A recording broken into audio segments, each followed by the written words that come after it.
So yesterday, when on Capitol Hill, a bill was dropped to regulate the crypto industry.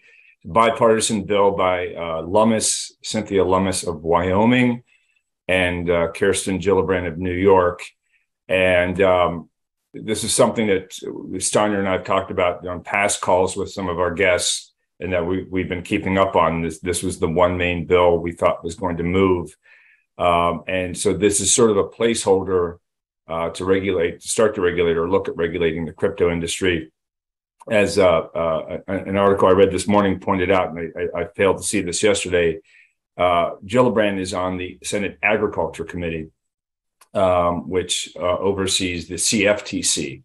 And as many on this call will recall, Gary Gensler at the SEC has been leading this charge for the administration since the onset. So the bill sort of lends itself to favoring the CFTC as the main regulator here, which is something the crypto industry wants. They're a little laissez-faire. Initial read on where crypto regulation is headed, there's a long way to go.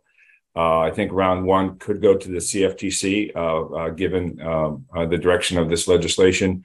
Again, we still have other pieces of legislation to consider, even though this is the main one, too.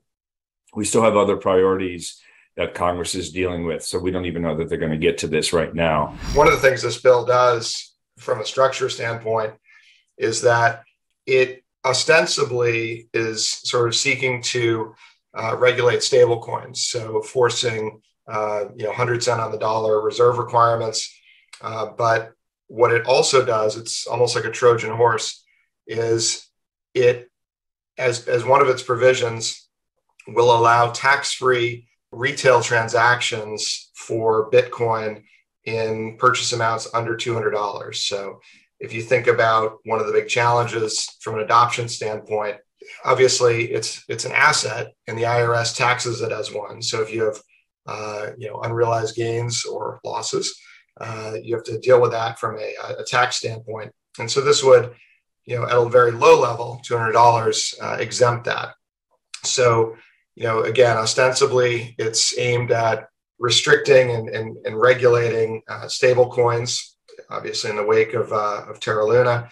But really, it's an effort at sort of moving Bitcoin adoption forward. It'd be interesting to see whether it can get anywhere, given the calendar timeframe. But yeah, it'd be an important one to watch.